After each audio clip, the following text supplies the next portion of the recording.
Class में pin drop silence था क्योंकि मैं अपने सख्त रवैये की वजह से पूरी यूनिवर्सिटी में फेमस था। श्रुति की नज़रें दरवाजे पर जमी हुई थीं। मैं सीधा पोडियम की तरफ बढ़ा, लेकिन मेरी नज़रें पूरे क्लास को देख रही थीं। अचानक मेरी नज़र आखिरी सीट पर बैठी श्रुति पर गई, जो बिल्कुल खामोशी के साथ नज़रें झुकाए बैठी थी और डर के मारे मुंह से कुछ बार बार पढ़ रही थी। मेरे माथे पर बल पड़ गए, जैसे ये लड़की मेरा पीछा करते हुए यहाँ भी आ पहुंची है। घर में तो मैं इस दुश्मन को बर्दाश्त कर ही रहा था, और अब यूनिवर्सिटी में भी वो मेरे सामने थी। मेरे होठों पर एक चालाक मुस्कुराहट आई। मैंने सोचा कि अब जब वो यहाँ आ गई है तो उसे एहसास दिलाना चाहिए कि वो किसके सामने बैठी है। मैं जानबूझकर श्रुति की तरफ बढ़ा और उसे बुलाया। आप, जी आप, जो सबसे पीछे कोने में छुपकर बैठी हैं, खड़ी हो जाइए। मेरी जोरदार आवाज पर पूरी क्लास ने मुड़कर पीछे देखा। श्रुति का दिल उछलकर हलक में आ गया। वो बुरी तरह कांप रही थी। उसने डरते डरते अपनी जगह से उठने की कोशिश की। जी सर, उसकी आवाज मुश्किल से निकली। मिस, नाम बताइए, अपने आप को इंट्रोड्यूस करवाइए क्लास से। मैंने जानबूझकर उसे खड़ा किया था, जबकि मैं उसका नाम और आइडेंटिटी बहुत अच्छी तरह जानता था। मैं सिर्फ उसे सबके सामने कंफ्यूज करना चाहता था। श्रुति का चेहरा पीला पड़ चुका था। वो घबराती धड़कते दिल के साथ जैसे ही कुछ बोलने वाली थी, उसकी बात उसके मुंह में ही रह गई। वो अभी अपने अंदर हिम्मत इकट्ठा कर रही थी कि अचानक बराबर में बैठा वही लड़का जो उसका क्लास फेलो था और जिसने पहले उससे नाम पूछा था, श्रुति की मदद करने के लिए बोल पड़ा।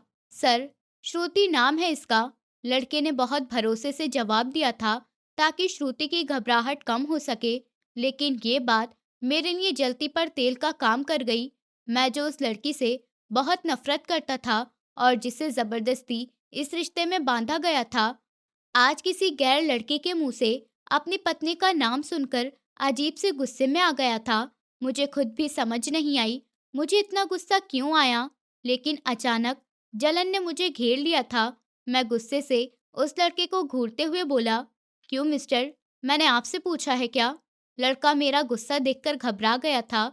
नहीं सर, वो एक्चुअली ये बहुत घबरा रही थी, तो मैंने सोचा आपको सोचने की ज़रूरत नहीं है। मैंने सख्ती से टोका, क्या ये गूंगी हैं जो आप बता रहे हैं, या आपने इनकी वकालत का ठेका ले रखा है? मेरा लहजा इतना सख्त था कि पूरी क्लास ये सुनकर हंसने लगी थी। श्रुति ने शर्मिंदगी से चारों तरफ नजर घुमाकर देखा तो सब हंस रहे थे और वो जमीन पर गिरती जा रही थी। उस लड़की ने भी शर्मिंदा होकर सर झुका लिया था। मैंने दोबारा श्रुति की तरफ देखा, जब रोने वाली हो रही थी। आप खामोश क्यों हैं? जबान नहीं है क्या मुंह में? मैंने नाम पूछा है आपसे। तभी उसने हिम्मत की और कांपती टांगों के साथ सीधी होकर खड़ी हो गई। मेरी आंखों में वही नफरत थी जो वो घर पर देखती थी। पूरा नाम पूछा है मैंने मिस, बताइए अपना नाम। मैं गुस्से से बोला था। मैं देखना चाहता था कि ये लड़की अब क्या जवाब देती है। उसने एक लंबी सांस ली, खुद को यकीन दिलाया कि ये इंसान उसका पति है। सर, मेरा नाम श्रुति आका। वो धोखे से श्रुति आकाश कहने ही वाली थी। उसके मुंह से आधा निकल चुका था कि मैं फौरन समझ गया ये क्या बोलने वाली है। मैं नहीं चाहता था कि क्लास में किसी को भी इस रिश्ते के बारे में पता चले। मैं पूरा नाम सुनने से पहले ही बोल पड़ा, ठीक है, बैठ जाइए अब आप। इतना वक्त नहीं है मेरे पास कि आपका नाम सुनता रहूं। मैंने फौरन बात पलट दी थी और वापस बोर्ड की तरफ घूम गया। मैं जानता था कि अब ये अपने पति का नाम साथ मिलाकर लेगी, क्योंकि एक दिन पहले ही तो ये श्रुति गौरव से श्रुति आकाश हुई थी। श्रुति ने हैरानी से मेरी तरफ देखा और फिर खामोशी से बैठ गई। उसके दिल की धड़कनें अब भी तेज थीं, लेकिन उसे समझ नहीं आ रहा था कि मैंने उसे अपना नाम पूरा करने क्यों नहीं दिया। लेक्चर शुरू हो चुका था। छुट्टी की घंटी बजते ही क्लास के सारे स्टूडेंट गेट की तरफ भागे थे। हर तरफ हंसी मजाक और बातों की आवाज थी, लेकिन श्रुति उन सबसे बचकर एक कोने में खड़ी थी। वो बार बार अपनी कलाई में बांधी घड़ी की तरफ देख रही थी, जिसकी सुइयां बहुत धीरे धीरे चल रही थी। उसके चेहरे पर परेशानी साफ दिख रही थी। वो जानती थी कि घर पर डैडी सोच रहे होंगे कि वापसी पर मैं श्रुति को लेकर आऊंगा, क्योंकि उन्होंने सुबह मुझे सख्ती से कहा था। लेकिन श्रुति को ये भी अच्छी तरह मालूम था कि मैं किसी भी हाल में उसे साथ लेकर जाने वाला नहीं था। मुझे खुद ही रिक्शा लेकर जाना होगा, वो मेरा इंतजार नहीं करेंगे। उसने खुद से बातें करते हुए अपना बैग कंधे पर डाला और गेट से बाहर झांकने लगी ताकि कोई टैक्सी मिल सके। दूसरी तरफ मैं पार्किंग एरिया में खड़ा अपने एक साथी प्रोफेसर से बातें कर रहा था कि अचानक मेरी नज़र गेट के पास खड़ी श्रुति पर पड़ी। वो लगातार बेचैनी के साथ कभी अंदर देखती और कभी बाहर सड़क की तरफ देख रही थी। मेरे माथे पर बल पड़ गए। मैं नहीं चाहता था कि यूनिवर्सिटी का कोई भी स्टूडेंट या स्टाफ मेंबर हमें एक साथ देखे या कोई बात बनाए। मैं अपने साथी से एक्सक्यूज करते तेज कदमों से चलता हुआ वहां पहुंचा जहां श्रुति खड़ी थी। यहाँ क्यों खड़ी हो तुम? मैंने सख्त आवाज में कहा। वो सर, वो मेरे घर से कोई लेने आ रहा है। श्रुति ने घबराहट में झूठ बोला, क्योंकि वो मेरे ऊपर बोझ नहीं बनना चाहती थी। मैंने एक गहरी नजर उसके डरे हुए चेहरे पर डाली और फिर थकावट से बोला, तो इतनी बेचैन होने की क्या जरूरत है? घर से कोई नहीं आ रहा, मैं जा रहा हूँ, तो मेरे साथ चलो। नहीं सर, मैं चली जाऊंगी, आप परेशान मत होइए। श्रुति ने नजर झुकाकर मना कर दिया। वो मेरे साथ सफर करने से डरती थी, जो उसे देखना भी पसंद नहीं करता था। मुझे उसके मना करने पर गुस्सा आ गया। मैं तुम्हें साथ वैसे भी ना लेकर गया तो तुम्हारे अंकल, जो मेरे डैडी कम और तुम्हारे डैडी ज्यादा लगते हैं, मेरी जान निकाल देंगे। मैंने ताने भरे लहजे में सच्चाई बताई। मैं जानता था अगर मैं श्रुति को साथ लेकर नहीं गया तो घर में एक और नया तूफान खड़ा हो जाएगा, और मैं अभी फिलहाल किसी नई बहस के मूड में नहीं था। सुबह भी ऐसे ही छोड़कर आया था। मैं अब दोबारा ये रिस्क नहीं ले सकता था, इसलिए चुपचाप चलो मेरे साथ। सर, मैं चली जाऊंगी, प्लीज आप जाइए। श्रुति ने दोबारा मना किया। उसके मुंह से ये बात सुनकर मेरे चेहरे पर हल्की सी मुस्कुराहट आई, जो कि चालाकी की थी। ये लड़की, जो मेरी पत्नी थी, मुझे सर कहकर बुला रही थी। ये रिश्ता भी कितना अजीब था। आपकी मर्जी है तो मैं चलता हूँ। ये कहते हुए मैं मुड़ गया। मुझे क्या जरूरत थी उससे रिक्वेस्ट करने की? मैंने अपनी जिम्मेदारी पूरी करने की कोशिश की तो थी। जैसे ही मैं बाहर निकलने वाला था, तभी श्रुति बाहर के माहौल और लड़कों की भीड़ देखते हुए घबरा गई। उसने हिम्मत करके मुझे आवाज दी। मैं रुक गया और मुड़कर उसे देखने लगा। अगर आप ले जाएंगे तो बहुत अच्छा होगा। श्रुति ने बहुत मुश्किल से ये बात कही। उसका सर शर्मिंदगी से झुका हुआ था। मैंने कोई जवाब नहीं दिया, बस आंखों से गाड़ी की तरफ इशारा किया। हम दोनों पार्किंग में पहुंचे। श्रुति खामोशी के साथ आगे बढ़ी और गाड़ी का फ्रंट दरवाजा खोलकर बैठने लगी। यहाँ बैठने का तुम्हें किसने कहा है? मैंने सख्त आवाज में उसे रोक दिया। श्रुति ने हैरानी से मेरी तरफ देखा। पीछे बैठो, मैं तुम्हारा पति होने का ड्रामा यूनिवर्सिटी में नहीं कर सकता, और ना ही तुम मेरे बराबर में बैठने के लायक हो। मेरी बातें तीर की तरह श्रुति के दिल पर लग रही थीं। वो खामोशी के साथ पीछे का दरवाजा खोलकर वहां बैठ गई और अपने आंसू रोकने की कोशिश करने लगी। मैं ड्राइविंग सीट पर बैठा और गाड़ी झटके से आगे बढ़ा दी, लेकिन बार बार मिरर में सहमा हुआ और मासूम चेहरा मुझे नजर आ रहा था। मैंने झटके से नजर हटाई और सामने सड़क पर ध्यान दिया, लेकिन मेरा दिमाग उलझन का शिकार था कि ये मुझे क्या हो रहा है। मैं किस लड़की के बारे में सोच रहा हूँ? मैंने स्टीयरिंग व्हील पर अपनी पकड़ मजबूत की और खुद को डांटा।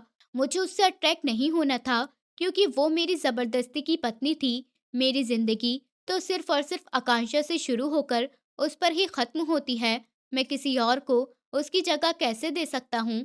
मैंने खुद को याद दिलाया कि मैं आकांक्षा से मोहब्बत करता हूँ, जबकि आकांक्षा मुझे छोड़कर जा चुकी थी। लेकिन मेरा दिल ये बात मानने के लिए तैयार नहीं था। मैंने दिल ही दिल में फैसला कर लिया था कि मैं बहुत जल्द इस रिश्ते से जान छुड़वा लूंगा, चाहे इसके लिए मुझे अपने बाप के सामने डटकर ही क्यों खड़ा ना होना पड़े। गाड़ी जाकर शर्मा हाउस के सामने रुकी थी। मैंने इंजन बंद किया और बिना श्रुति की तरफ देखे गाड़ी से उतर गया। श्रुति भी खामोशी से पिछला दरवाजा खोलकर बाहर निकली। हम दोनों साथ गेट से अंदर आए तो लॉन में बैठे डैडी की नजर हम पर पड़ी। दोनों को एक साथ देखकर डैडी के चेहरे पर खुशी की लहर दौड़ गई थी। अच्छा है, तुम दोनों आ गए हो, तुम लोगों का ही इंतजार कर रहा था। डैडी ने अपनी कुर्सी से उठते हुए मुस्कुराकर कहा। उनकी आंखों में सेटिस्फेक्शन था कि उनका बेटा उनकी बात मान रहा है। जी डैडी, ऑफिस से वापसी पर इसे भी लेता आया, मैंने सख्त लहजे में कहा और नजरें चुरा गया क्योंकि मैं अपनी डैडी की आंखों में और उम्मीद नहीं जगाना चाहता था। बहुत अच्छा किया तुमने। जाओ श्रुति बेटी, फ्रेश हो जाओ, खाना तैयार है। डैडी ने प्यार से श्रुति के सर पर हाथ रखा। श्रुति ने मुश्किल से अपने होठों पर मुस्कुराहट सजाई और सर हिलाकर अंदर की तरफ बढ़ गई। मैं भी तेज कदमों से अपने कमरे की तरफ चला गया, लेकिन मेरे अंदर का गुस्सा अभी भी कम नहीं हुआ था। मैं कमरे में पहुंचा और टाई खोलकर बेड पर फेंकने लगा कि दरवाजा खुला और श्रुति अंदर आई। उसे देखते ही मेरा पारा हाई हो गया। तुम फिर इसी कमरे में आ गई, निकलो यहाँ से। मैंने गुस्से से उसकी तरफ देखा और दरवाजे की तरफ इशारा किया। मेरी आवाज में बहुत ज्यादा गुस्सा था कि श्रुति वहीं दरवाजे पर जम गई। लेकिन वो अभय अंकल कह रहे हैं मुझे इसी कमरे में रहना है, यही मेरा कमरा है। श्रुति ने बहुत हिम्मत करके जवाब दिया। शादी कर ली है, क्या ये कम है जब मेरे सर पर सवार होने चली हो। मैं गुस्से से उसके पास आया, मेरी आंखों में नफरत भड़क रही थी। मैंने कहा, चलो उठो और यहाँ से निकलो, मुझे इस कमरे में तुम बर्दाश्त नहीं हो। मैं कहाँ जाऊँ आकाश, सब बाहर, सब लोग हैं, अंकल क्या सोचेंगे। श्रुति की आंखों में आंसू तैरने लगे। वो बेबसी से खड़ी थी। वो जाए तो जाए कहाँ, मुझे इस बात से कोई मतलब नहीं है क्या सोचते हैं।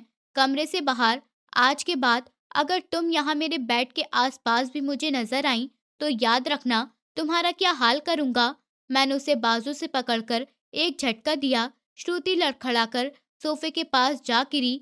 आप ऐसा क्यों कर रहे हैं मेरे साथ, मेरी क्या गलती है। श्रुति ने सिसकते हुए पूछा। उसकी समझ से बाहर था कि मेरे दिल में इतनी नफरत क्यों है। तुम्हारी गलती ये है कि तुम मेरी जिंदगी में जबरदस्ती आई हो और मैं जबरदस्ती के रिश्ते को नहीं मानता। मैंने नफरत से कहा और वॉशरूम में घुस गया।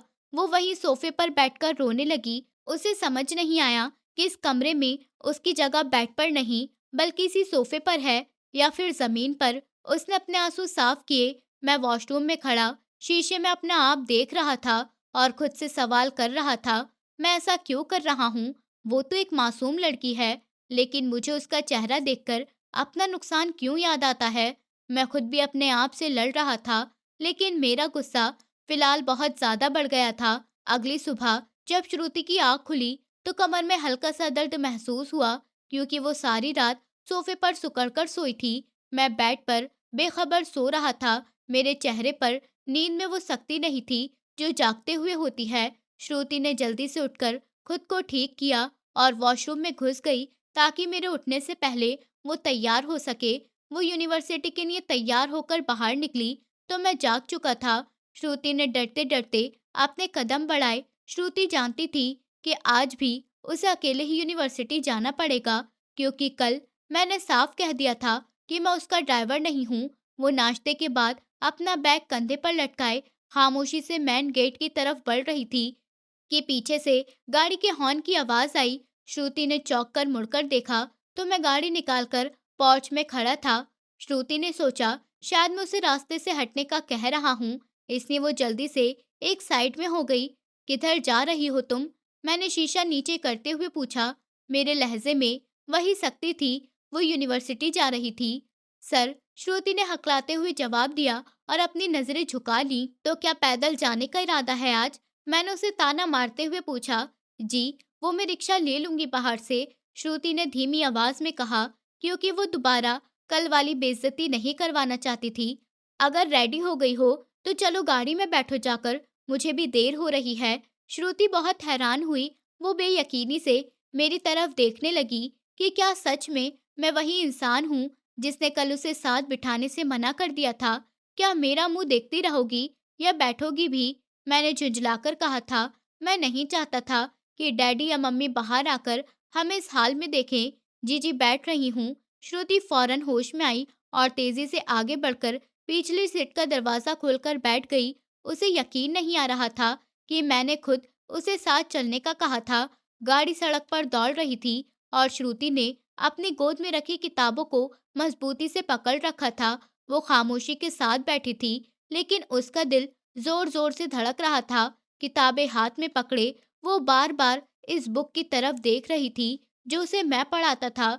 इस किताब का टाइटल देखकर ही श्रुति के पसीने छूट रहे थे, क्योंकि उसने तो इस किताब को खोलकर भी नहीं देखा था और ना ही उसे पता था कि आज क्लास में क्या पढ़ाया जाएगा। घर के हंगामा और शादी की टेंशन में उसे पढ़ने का वक्त ही नहीं मिला था। अगर सर ने आज क्लास में पूछ लिया तो मैं क्या जवाब दूंगी? उसने दिल ही दिल में खुद से सवाल किया। उसे मेरे सख्त रवैये का अंदाज कल हो चुका था, जब मैंने उसे पूरी क्लास के सामने खड़ा किया था। क्या हुआ? तबीयत तो ठीक है तुम्हारी? मैंने नजर बैक व्यू मिरर से उसके परेशान चेहरे पर डाली तो मैं रह नहीं सका। मुझे लगा शायद श्रुति की तबीयत खराब हो रही है। जी जी, मैं ठीक हूँ, श्रुति ने जल्दी से जवाब दिया और किताब को और कसकर पकड़ लिया, जैसे वो किताब उसकी जान हो। तो फिर ये चेहरे पर हवाइयाँ क्यों उड़ रही हैं? मैंने इन्वेस्टिगेशन वाले अंदाज में पूछा। मैं श्रुति की रग रग को जानना चाहता था। बस सर, वो आज के लेक्चर की टेंशन हो रही है, श्रुति ने सच बोल दिया, क्योंकि वो जानती थी कि झूठ बोलने पर मेरा गुस्सा और बढ़ जाएगा। टेंशन लेने की जरूरत नहीं है, क्लास में ध्यान से सुनोगी तो सब समझ आ जाएगा।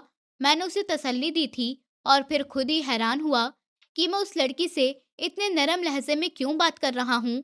मैंने फौरन नजर हटा ली और ड्राइविंग पर ध्यान दिया, लेकिन श्रुति के दिल में इस छोटी सी बात ने एक उम्मीद की किरण रोशन कर दी थी। उसे लगा शायद मैं इतना भी बुरा नहीं जितना वो समझती है।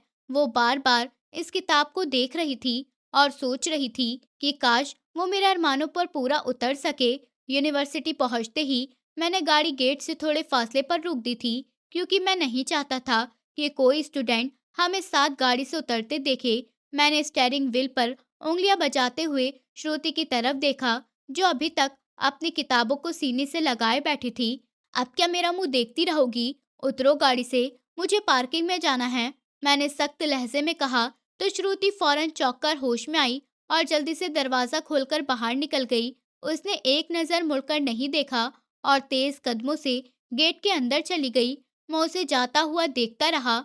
मेरे दिल में एक अजीब सी फीलिंग आ रही थी, जिसे मैं नजरअंदाज करते हुए गाड़ी आगे बढ़ा ले गया। श्रुति अपने क्लास में पहुंची तो वहां अभी कुछ ही स्टूडेंट मौजूद थे। वो खामोशी से चलती हुई अपनी इसी पुरानी सीट पर जा बैठी जहां वो खुद को सबसे सेफ समझती थी। उसने किताब टेबल पर रखी और गहरा सांस लिया ताकि अपनी धड़कनों को कंट्रोल रख सके, जो मेरे साथ सफर करने की वजह से तेज हो गई थी। अभी उसे बैठे हुए कुछ देर ही हुई थी कि वही लड़का जो कल उसके बराबर में बैठा था, मुस्कुराता हुआ उसके पास आया। उसके हाथ में एक नोटबुक थी और चेहरे पर दोस्ती का प्रपोजल। वो बिना परमिशन श्रुति के पास साथ वाली सीट पर आकर बैठ गया। हेलो मिस श्रुति, कैसी हैं आप? उस लड़के ने बहुत प्यार से पूछा। श्रुति, जो अपने ख्यालों में गुम थी, एकदम घबरा गई। उसने सर उठाकर उसे देखा और फिर नजरें झुका ली। जी मैं ठीक हूँ, उसने छोटा सा जवाब दिया और दोबारा किताब में सर झुका लिया, ताकि वो लड़का समझ जाए कि वो बात करने के मूड में नहीं है। लेकिन वो लड़का शायद हार मानने वाला नहीं था। आपका यहाँ कोई फ्रेंड नहीं है क्या? मैं देख रहा हूँ आप कल से बिल्कुल अकेली बैठी हैं। उसने श्रुति के अकेलेपन को देखते हुए सवाल किया। श्रुति को उसका फ्रैंक होना अजीब लगा। जी नहीं, मैं यहाँ पढ़ने आई हूँ, दोस्त बनाने नहीं, श्रुति ने धीमे लेकिन सख्त लहजे में कहा, ताकि वो मान जाए। लेकिन उस लड़के ने उसकी बात को मजाक में उड़ा दिया। अरे, पढ़ाई तो होती रहती है, लेकिन यूनिवर्सिटी लाइफ में दोस्त ना हो तो क्या मजा, इंसान बोर हो जाता है। श्रुति को उसकी बातों से गुस्सा आने लगा था। वो खामोशी के साथ वहां से उठी ताकि अपनी सीट बदल सके या क्लास से बाहर जा सके। उसे उठता देखकर वो लड़का भी फौरन खड़ा हो गया। आप कहाँ जा रही हैं? बैठिए तो सही, अभी तो बात शुरू हुई है। उस लड़की ने श्रुति का रास्ता रोकने की कोशिश की, जो श्रुति को बिल्कुल पसंद नहीं आई। उसके माथे पर पसीना आ गया। मुझे बाहर जाना है, प्लीज रास्ता छोड़िए, श्रुति ने कांपती हुई आवाज में कहा। उसकी नजरें बार बार दरवाजे की तरफ उठ रही थी कि कहीं कोई टीचर ना आ जाए। दोस्ती नहीं है तो हो जाएगी, इसमें इतना घबराने की क्या बात है? आप मुझसे दोस्ती कर लीजिए, मैं आपको यूनिवर्सिटी में गाइड भी कर दूँगा और नोट्स भी दे दूँगा। वो लड़का अपनी चिकनी चपड़ी बातों में उसे अट्रैक्ट करने की कोशिश कर रहा था। वो श्रुति के मासूम चेहरे से धोखा खा गया था और उसे कमज़ोर लड़की समझ रहा था। ये आप कैसी बातें कर रहे हैं? मुझे किसी की मदद की ज़रूरत नहीं है। श्रुति ने उसे सख्ती से मना किया, जबकि वो अंदर से बुरी तरह डरी हुई थी। वो जानती थी कि अगर मैंने उसे किसी लड़के के साथ बात करते हुए देख लिया, तो मैं उसे ही कसूरवार ठहराऊँगा। हाँ, हाँ, ठीक है, मदद मत लीजिए, लेकिन बात तो कर ही सकती हैं। इतना घमंड अच्छा नहीं होता खूबसूरती वालों पर।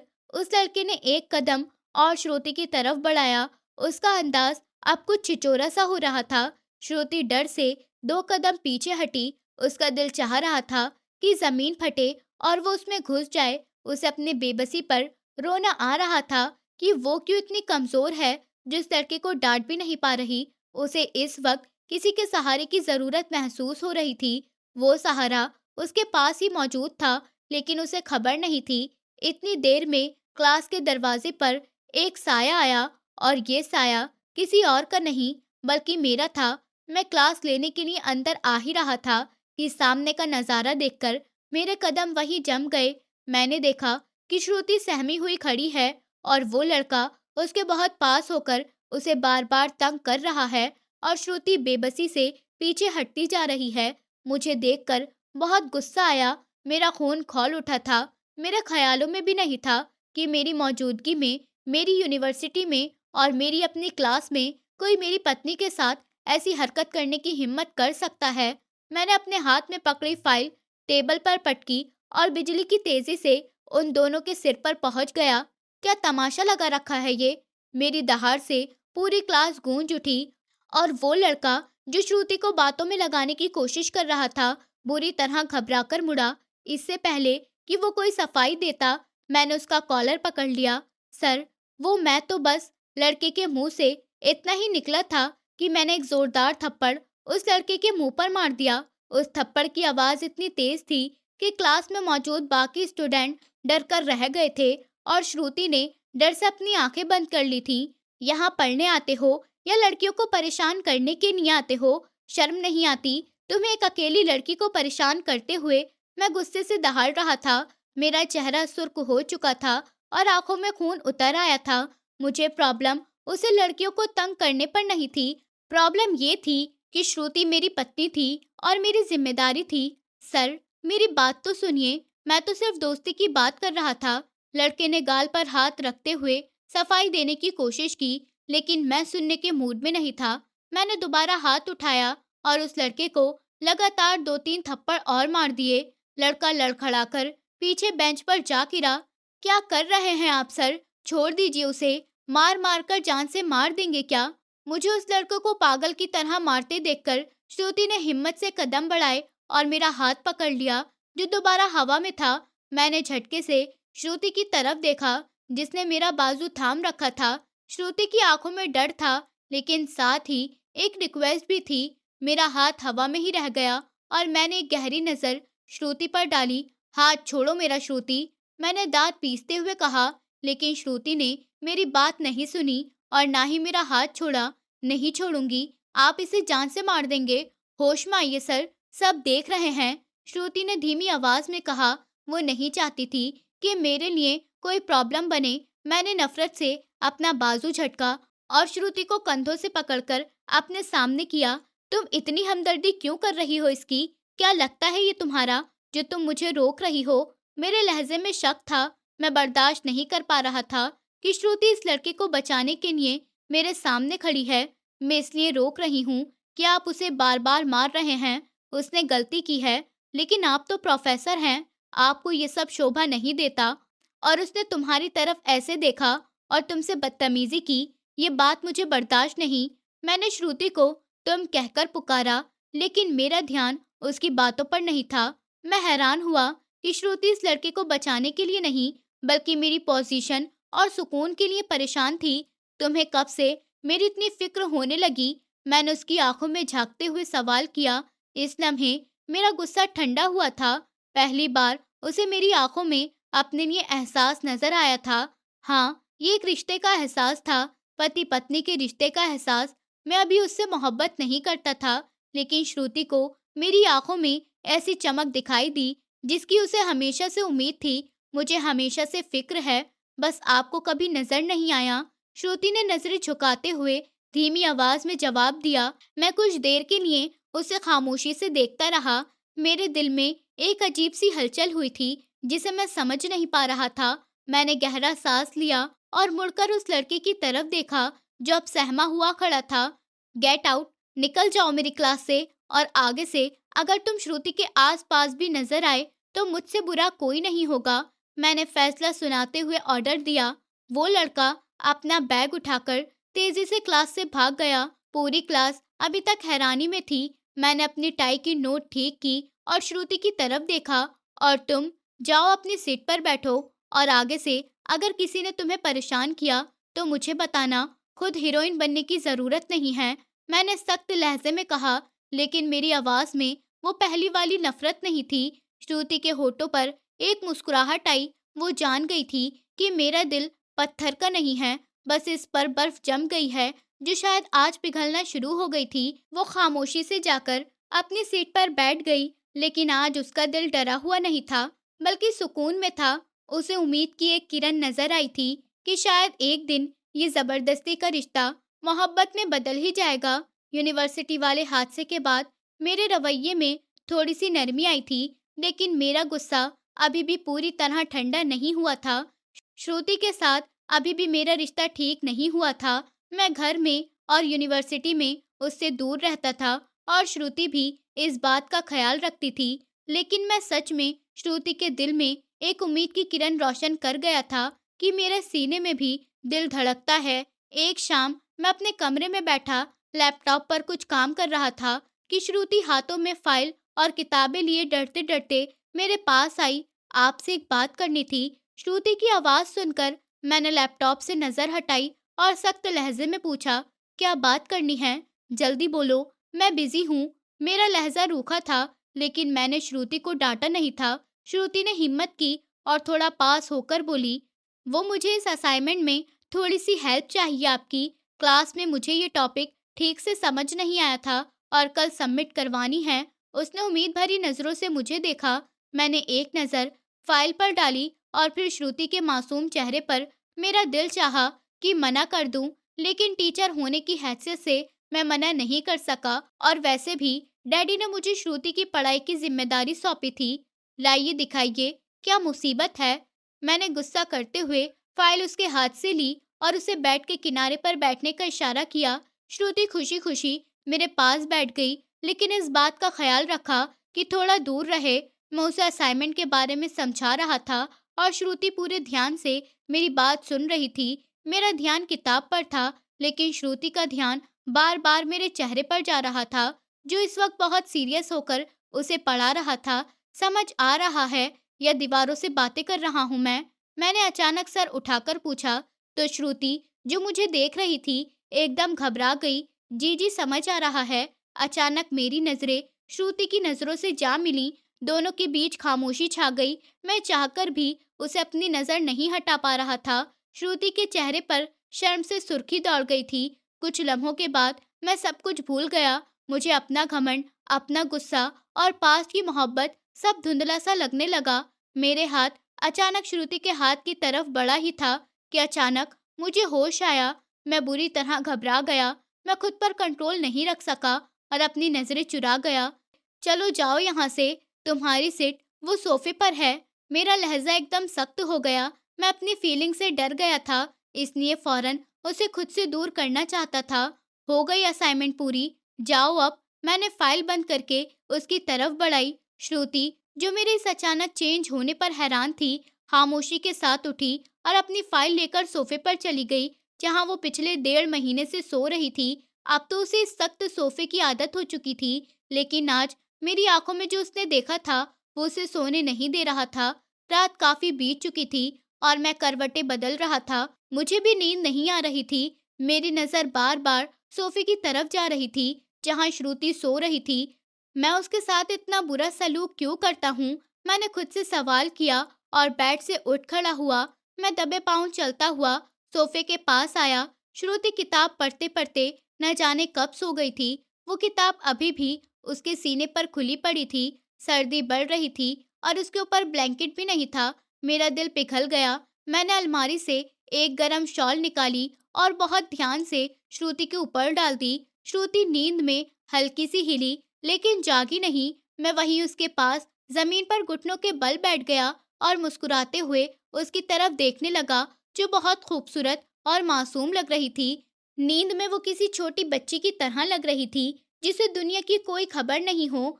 उसके माथे पर बालों की एक लट बार बार गिर रही थी और उसके चेहरे के साथ खेल रही थी। मेरा हाथ अचानक उठा और मैंने अपनी उंगली से उस लट को बहुत नरमी से हटाया और उसके कान पीछे कर दिए। मैंने बहुत प्यार से उसे छुआ था। मैं काफी देर तक उसे देखता रहा। अचानक श्रुति का एहसास हुआ कि कोई उसके पास है। आप आप यहाँ। श्रुति की आंख खुल गई और मुझे अपने इतने पास देखकर वो एकदम घबराकर उठी। उसका दिल जोर जोर से धड़क रहा था। मैं अपनी इस हरकत पर बहुत शर्मिंदा था कि मैं रंगे हाथों पकड़ा गया। मैं फौरन खड़ा हो गया और अपनी घबराहट छुपाने के लिए गुस्से का ड्रामा करने लगा। वो मैं पानी पीने उठा था तो देखा, तुम ऐसे सो रही हो, बीमार हो जाओगी तो अंकल मुझे सुनाएंगे, इसने ये चादर डाल दी है, कोई गलतफहमी पालने की जरूरत नहीं है। ये कहकर मैं तेज कदमों से बेड की तरफ गया और जाकर लेट गया। श्रुति हैरत और खुशी से मुझे देखती रही। उसने इस शॉल को अपने पास अच्छी तरह लपेट लिया, जिसमें मेरी परफ्यूम की खुशबू आ रही थी। पता नहीं मेरे बारे में क्या सोच रही होगी ये। मैं कंबल में मुंह छुपाए खुद को कोस रहा था, लेकिन मेरे होठों पर मुस्कुराहट थी। मैं सारी रात सो नहीं सका था और यही सोचता रहा कि श्रुति इतनी बुरी भी नहीं है। अगले दिन श्रुति खुद को बहुत सुकून में महसूस कर रही थी। उसे ऐसा महसूस हो रहा था जैसे उसे दुनिया की हर चीज मिल गई हो, क्योंकि मेरा वो छुपा हुआ रूप उसने देख लिया था, जो सिर्फ उसके लिए था। मेरा वो मोहब्बत भरा हाथ, जिससे मैं श्रुति के चेहरे से बालों की लट हटाई थी। हाँ, वो अनजाने में ही था, लेकिन श्रुति के लिए वो किसी खुशी से कम नहीं था। उसे यकीन हो गया था कि ये इंसान पत्थर का नहीं है। उस रात के बाद श्रुति की जिंदगी में एक नई बहार आ गई थी और वो मेरी खामोश मोहब्बत को समझ बैठी थी। अब जब मुझे किसी चीज की जरूरत पड़ती तो श्रुति मेरे बोलने से पहले ही मेरे काम आ जाती। वो सुबह उठते ही मेरे कपड़ों पर प्रेस करती, मेरा नाश्ता तैयार करती और मेरी छोटी छोटी बातों का ख्याल रखती। यही असल जिंदगी है और एक पत्नी का काम भी। तो इस बात को मैं भी मानने के लिए तैयार था, लेकिन खामोशी के साथ वो मेरा हर काम खुद अपने हाथ से करने लगी थी और मैंने भी उसे टोकना छोड़ दिया था। श्रुति धीरे धीरे मेरे दिल में बसने लगी थी और मुझे भी उसकी आदत होती जा रही थी, लेकिन मैं इस बात से दूर रहता था और अपनी जबान से नहीं कहता था, क्योंकि मुझे लगता था कि अगर मैंने श्रुति के सामने इस मोहब्बत का इजहार कर दिया तो मुझे कमजोर समझने लगेगी या फिर ये सोचेगी कि मैं अपनी बात से पलट गया हूँ। इसलिए मैं अभी भी सख्त रवैया रखता था। एक दिन अचानक मेरे मम्मी डैडी दोनों किसी जरूरी काम से शहर से बाहर गए हुए थे। घर में नौकर तो थे, लेकिन श्रुति और मैं पोर्शन में अकेले थे। सुबह का वक्त था और मैं तैयार हो चुका था, लेकिन अभी तक श्रुति यूनिवर्सिटी के लिए नहीं उठी थी। मैं घड़ी की तरफ देख रहा था, मुझे देर हो रही थी। लड़की आज सोती रहेगी क्या? मैंने बड़बड़ाते हुए सोफे की तरफ देखा, जहां श्रुति अभी तक कंबल ओढ़े पड़ी थी। मैं पास गया और उसे आवाज दी, श्रुति उठो, यूनिवर्सिटी नहीं जाना क्या आज? लेकिन श्रुति की तरफ से कोई जवाब नहीं आया। मुझे थोड़ी हैरत हुई, क्योंकि श्रुति तो मुझसे पहले जाग जाती थी। मैंने दोबारा ऊंची आवाज में कहा, मैं तुमसे आखिरी बार कह रहा हूँ श्रुति, उठ जाओ। फिर भी कोई मूवमेंट नहीं हुआ तो मुझे और ज्यादा हैरानी हुई। मैंने डरते डरते अपना हाथ बढ़ाया और उसके माथे पर रखा। ऊपर वाले मेरे मुंह से अचानक निकला। श्रुति का माथा आग की तरह जल रहा था। उसे बहुत तेज बुखार हो गया था। मेरी सारी नाराजगी और सख्ती इसी लम्हे हवा में हो गई। श्रुति, श्रुति आंखें खोलो। मैंने उसके गाल थपथपाए, लेकिन श्रुति आंखें नहीं खोल रही थी। वो सोफे पर इस तरह लेटी थी, मुझे समझ नहीं आ रहा था कि मैं क्या करूं। मेरे हाथ पैर फूल गए थे। नहीं, मैं इसे ऐसे नहीं देख सकता। मैंने फौरन हौसला किया। मैंने 1 मिनट भी बर्बाद किए बिना श्रुति को अपने मजबूत बाजू में उठाया और बेड पर लिटाया। मैं भागकर पानी और तौलिया लेकर आया। हिम्मत करो श्रुति, आंखें खोलो प्लीज। मुझे डराओ मत। मेरी आवाज में कपकपाहट थी। मैं उस वक्त आकाश प्रोफेसर नहीं, बल्कि एक फिक्रमंद पति था। मैंने जल्दी जल्दी पानी की पट्टियां श्रुति के माथे पर रखना शुरू की। मैं बहुत ज्यादा परेशान था और बार बार श्रुति का माथा चेक कर रहा था। ये सब मेरी वजह से हुआ है। मैंने उसे सोफे पर सोने से मजबूर किया था और सर्दी लग गई। मैंने खुद को कोसा था। जब पट्टियों से भी फर्क नहीं पड़ा और श्रुति की हालत बेहतर नहीं हुई, तो मैंने उसे अस्पताल लेकर जाने का फैसला किया। मैंने दोबारा श्रुति को अपनी बाहों में उठाया और गाड़ी की तरफ भागा। रास्ते भर मैं श्रुति से बातें कर रहा था कि वो होश में रहे। श्रुति, हम बस पहुंच गए। तुम ठीक हो जाओगी। मैं हूं ना तुम्हारे साथ। क्या हो गया था मुझे जो उसका चेहरा नहीं देखना चाहता था? आज उसके लिए दीवाना होकर गाड़ी चला रहा था। कुछ घंटे बाद जब श्रुति को होश आया, तो उसने खुद को अस्पताल के बिस्तर पर पाया। उसके सर में बहुत दर्द था। उसने आंखें खोली तो सामने मैं कुर्सी पर बैठा था, जिसके चेहरे पर थकावट और परेशानी थी। श्रुति को होश में देखकर मेरी जान में जान आई। श्रुति बहुत इमोशनल हो गई और अपने दोस्त के गले लगकर रोई थी। लेकिन यहाँ उसकी दोस्त नहीं, बल्कि उसका पति उसके पास था। वो हैरान थी कि मैं उसे अस्पताल लेकर आया हूँ। कुछ दिन गुजर गए और श्रुति की तबीयत काफी ठीक हो चुकी थी। मेरी लगातार देखभाल और वक्त पर दवाई देने की वजह से वो अब अपने पैरों पर खड़ी होने के काबिल हो गई थी। शाम का वक्त था और वो कमरे में बेड पर बैठी थी, जबकि मैं सामने कुर्सी पर बैठा उसे ही देख रहा था। अच्छा है, तुम्हारी तबीयत ठीक हो गई। रंगत भी अब वापस आ रही है। मैंने सुकून का सांस लेते हुए कहा। श्रुति ने मुस्कुराकर मुझे देखा। आप इतने परेशान क्यों थे?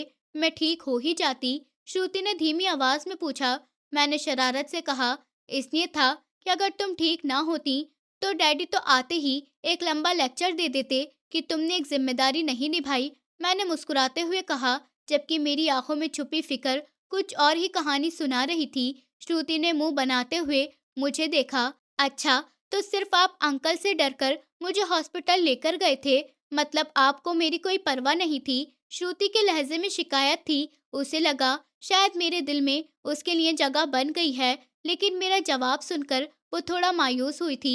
इससे तो मुझे मरने ही देते। इतनी तकलीफ क्यों की? श्रुति ने मुंह फेरते हुए कहा। मैं अपनी कुर्सी से उठा और बेड के किनारे आकर बैठ गया। अब इतना भी जालिम दिल नहीं हूँ कि तुम्हें मरने दे देता। मैंने बहुत प्यार से कहा। मेरा लहजा मजाक वाला नहीं था, बस थोड़ा बिजी था। इस वजह से शायद तुम्हें ऐसा लगा कि मैं लापरवाह हूँ। लेकिन सच ये है कि उस दिन तुम्हारी हालत देखकर मेरी जान निकल गई थी। ये कहते कहते मैं रुक गया था। मुझे एहसास हुआ कि मैं कुछ ज्यादा ही इमोशनल हो गया हूँ। श्रुति ने चौंक कर मेरी तरफ देखा। मेरी आंखों में सच्चाई थी। आज मैं अपने दिल का बोझ हल्का करना चाहता था। श्रुति, एक बात कहूँ? मैंने उसकी आंखों में झांकते हुए पूछा। श्रुति का दिल जोर जोर से धड़कने लगा। जी कहिए। अगर मैं तुमसे ये कहूँ कि मुझे तुमसे मोहब्बत हो गई है, तो क्या तुम मेरी बात का यकीन कर लोगी? मेरे लहजे में एक अजीब सी उलझन थी। श्रुति को अपने कानों पर यकीन नहीं आया। जी कर लूंगी, श्रुति ने रोती आवाज में जवाब दिया। इतनी आसानी से क्यों? तुम्हें नहीं लगता कि बहुत जल्दी है? मैंने हैरत से पूछा। मैं उम्मीद कर रहा था कि श्रुति मुझसे शिकायत करेगी या मेरी बात को मजाक समझेगी। श्रुति ने मुस्कुराकर मुझे देखा और अपनी बात कही, जिसने मुझे खामोश कर दिया था। क्योंकि मोहब्बत करने में कौन सा टाइम लगता है, वो बेध्यानी से बोली थी। इसका मतलब था कि दिल के फैसले घड़ी देखकर नहीं होते। मेरे चेहरे पर एक मुस्कुराहट फैल गई। मैंने श्रुति की इस सादगी पर अपना दिल हार दिया। जब मैंने उसका हाथ थामकर अपने पास किया, तो श्रुति की सांस रुक गई थी। तो ठीक है, आज इस मोहब्बत का हक दे दो, मैंने बहुत मान से कहा। वो हैरान होकर मेरी तरफ देखती रही। मैं क्या कह रहा हूँ, उसके लिए इस तेजी से बदलते हुए हालात को समझना मुश्किल हो रहा था। क्या कह रहे हैं आप? उसने हैरत से पूछा। मैं उसकी आंखों में देखते हुए उसके और पास हुआ। वही हक जो एक पति पत्नी के बीच होता है। मोहब्बत का सबूत यह है कि ये दूरियां खत्म होनी चाहिए। मैंने सोफे की तरफ इशारा किया। आज से तुम सोफे पर नहीं, बेड पर लेटोगी। ये सोफा अब सिर्फ मेहमानों के लिए है। श्रुति का चेहरा शर्म से लाल हो गया था। वो घबरा गई। उसे यकीन नहीं आ रहा था कि मैंने उसे अपने करीब करा था। नहीं, मैं ठीक हूँ, वो मुझे आदत हो गई है। वो घबराते हुए लहजे में बोली और पीछे हटने की कोशिश करने लगी। उसे अपनी धड़कनें अपने कानों से सुनाई दे रही थी। हाँ, लेकिन मुझे आदत नहीं डालनी। ये कहते हुए मैंने उसका हाथ थामकर अपनी तरफ खींचा था। श्रुति खुद को संभाल नहीं सकी और मेरी तरफ गिरी और मेरे सीने से आ लगी। इस लम्हे मैंने उसे अपने बाजू में थाम लिया। वक्त जैसे वहीं रुक गया था। श्रुति के कानों में मेरे दिल की धड़कन साफ सुनाई दे रही थी, जो शायद उसी की तरह तेज थी। उस दिन से ही दोनों की मोहब्बत और गहरी होती चली जा रही थी। वो जो एक जबरदस्ती का रिश्ता था, अब एक अटूट बंधन बन चुका था। श्रुति का होना मेरे लिए सुकून बन गया था। उस रात के बाद से हमारे बीच सारी दीवारें गिर गई थीं। मैं अपनी पुरानी मोहब्बत को भूल गया था। आकांक्षा का ख्याल भी अब मेरे दिमाग के किसी कोने में नहीं आता था। श्रुति की मासूमियत और वफादारी ने मुझे पूरी तरह अपने पास कर लिया था। श्रुति मेरी यूनिवर्सिटी में ही पढ़ती थी, लेकिन बिल्कुल स्टूडेंट की तरह रहती थी। यूनिवर्सिटी में वो कभी भी मुझसे फ्रैंक होने की कोशिश नहीं करती थी। वो अपनी क्लास लेती और खामोशी से घर आ जाती। मैं भी अपनी जिम्मेदारी अच्छी तरह निभा रहा था, लेकिन मेरा ध्यान अब पूरी तरह श्रुति पर था। श्रुति जब किसी लड़की के साथ मुझे बात करते देखती तो उसे जलन होती थी। एक दिन वो कॉरिडोर से गुजर रही थी कि उसने मुझे एक लड़की के साथ हंसकर बात करते हुए देखा। श्रुति का चेहरा गुस्से से लाल हो गया। वो वहां रुकी नहीं, बल्कि पैर पटकते हुए वहां से गुजर गई। वो चलते हुए पास से गुजरी तो मैंने उसे देख लिया। घर पहुंचकर श्रुति का मूड बहुत खराब था। वो किचन में बर्तन जोर जोर से रख रही थी। मैं जब घर आया तो मुझे श्रुति का एटीट्यूड बदला हुआ लगा। आप क्या कर रहे थे उस लड़की के साथ? श्रुति ने मेरे सामने चाय का कप रखते हुए बिना झिझक से पूछा। मैं पहले तो हैरान हुआ, फिर मुस्कुरा दिया। कौन सी लड़की? वही जो कॉरिडोर में आपके साथ खड़ी दांत निकाल रही थी, श्रुति ने जलकर कहा। अच्छा, वो मेरी स्टूडेंट थी। असाइनमेंट के बारे में पूछ रही थी। मैंने सफाई दी। स्टूडेंट तो सारी होती हैं, मैं भी तो स्टूडेंट हूँ। मेरे साथ तो आप ऐसे कभी नहीं हंसते। श्रुति की आंखों में आंसू आ गए। उसे डर था कि कहीं मैं उसे छोड़ न दूं। मुझसे शादी की है तो क्या आप कल को किसी और से भी शादी कर लेंगे? उसने मासूमियत से अपनी परेशानी बताई। मैंने अपना कप रखा और उठकर उसके पास आया। अगर लड़ना बंद करो तो एक बात बताऊं, मैंने श्रुति के आंसू साफ किए। बाबा, तुम्हारे अलावा किसी और से शादी नहीं करूंगा। तुम पहली और आखिरी हो, मैंने उसे कहा और वो मेरे सीने से लग गई। उसे मेरी बातों पर यकीन आ जाता था। आज भी हम दोनों की मोहब्बत उसी तरह थी। वक्त गुजर गया, लेकिन हमारी मोहब्बत में कमी नहीं आई, बल्कि और बढ़ती गई। डैडी अपने बेटे और बहू को खुश देखकर फूले नहीं समाते थे। उनका फैसला ठीक साबित हुआ था। वक्त पर लगाकर उड़ने लगा और श्रुति ने अपनी मेहनत और मेरी मदद से यूनिवर्सिटी का सफर पूरा कर लिया। आज श्रुति का कन्वोकेशन फंक्शन था और वो ब्लैक गाउन पहने, हाथ में डिग्री थामे किसी परी की तरह लग रही थी। घर वापसी पर डैडी ड्राइंग रूम में बहुत खुश मूड में बैठे थे। मैं और श्रुति अंदर आए तो डैडी ने उठकर दोनों का वेलकम किया। बधाई हो मेरी बेटी, तुमने मेरा सर फक्र से ऊंचा कर दिया। मैं जानता था कि गौरव की बेटी बहुत इंटेलिजेंट है। डैडी ने श्रुति के सर पर हाथ रखा। श्रुति की आंखें खुशी से भीग गईं। ये सब आपके प्यार और आकाश की मेहनत का नतीजा है। श्रुति ने मोहब्बत भरी नजरों से मेरी तरफ देखा। अरे, मैंने क्या किया है? पढ़ाई तुमने की है, मेहनत तुम्हारी है। मैंने तो बस एक टीचर होने का फर्ज निभाया है। डैडी ने मेरे कंधे पर थपकी दी। तुमने सिर्फ टीचर होने का नहीं, बल्कि एक बेहतर पति होने का भी फर्ज निभाया है। आकाश, मुझे खुशी है कि तुमने मेरे फैसले की लाज रख ली। मैं सीरियस हो गया और अपने डैडी का हाथ थामकर सोफे पर बैठाया और खुद उनके कदमों में बैठ गया। डैडी, मुझे आपसे माफी मांगनी है। मैंने शुरू में आपके साथ बहुत बदतमीजी की, आपके फैसले को गलत समझा। मुझे लगा आप मेरी जिंदगी बर्बाद कर रहे हैं, लेकिन सच तो ये है कि आपने मेरी जिंदगी संवार दी है। मेरी आवाज भर गई थी। डैडी ने प्यार से मेरे सर पर हाथ रखा। श्रुति दूर खड़ी हम दोनों को देख रही थी और मुस्कुरा रही थी। हमारी जिंदगी की सारी परेशानियां खत्म हो चुकी थी। अब सिर्फ खुशियां ही खुशियां बाकी रह गई थी। दोस्तों, उम्मीद करती हूँ आपको हमारी कहानी पसंद आई होगी। कहानी पसंद आई है तो वीडियो को लाइक करें। चैनल पर नए हैं तो चैनल को सब्सक्राइब करें और हाँ, नोटिफिकेशन बेल को जरूर दबाएं ताकि अगली अपडेट सबसे पहले आपको मिले।